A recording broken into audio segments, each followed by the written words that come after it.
Yesterday in the House of Representatives, we had the appalling scene of our Energy Minister, Chris Blackout Bowen, mislead the Parliament and attempt to deceive the public of Australia.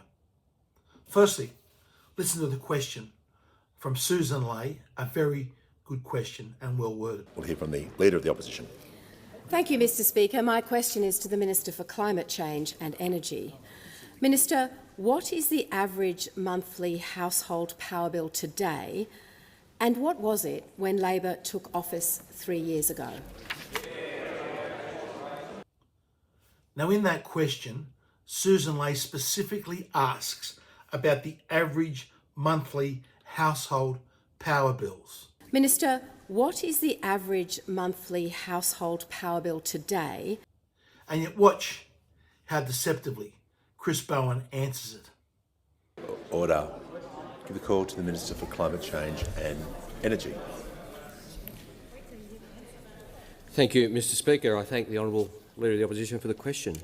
It varies from state to state. In New South Wales, the average wholesale price today is It varies from state to state. In New South Wales, the average wholesale price today is $127.72. The average at election was $320.48. In Queensland, the average today is $107.39. The average at Queensland was average on election day was $347.28. In South Australia, the average today is $185.27. The average on election day was $312.30. I was asked a question, Mr Speaker. Order. Members on my right, the member for Aston will cease interjecting. The member for Herbert is not helping.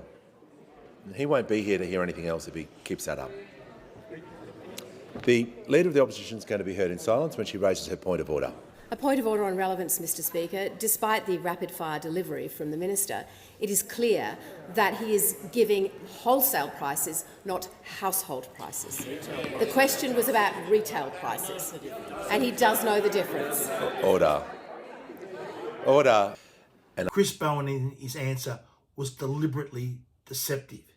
He didn't talk about average household bills because he knows that he has failed as a minister and those household bills are increasing and going ever upwards. So instead, he cunningly thought he could get away with talking about wholesale prices, average wholesale prices from one day to the next, which fluctuate variably. And just watch how after being caught out, he fumbles and stumbles on his words because he knows he's been caught out misleading the Parliament. Now he's less than a minute in. I'll just ask him to be directly relevant to the question he was asked about and, where possible, provide the information to the House. Certainly, Mr Speaker. Thank you. And obviously, the honourable member asked me about power prices, and I'm providing the Leader of the Opposition. Order. And the Leader of the Opposition asked specifically about prices today compared to election day, and I'm providing that. In Victoria, the average wholesale price today is $126.80. In Victoria, the average wholesale price today is $126.83. Order. On election day, it was $233. Order. The Leader of the Nationals. And while we're talking about wholesale prices, have a look at these numbers about wholesale electricity prices have increased in Australia over the last decade. If we go back only 10 years ago, wholesale prices across the board: New South Wales, $35, South Australia, $39, Tasmania, $37, Victoria, $30. That was the average wholesale price for electricity per megawatt hour just a decade ago, averaged around in the $30 mark.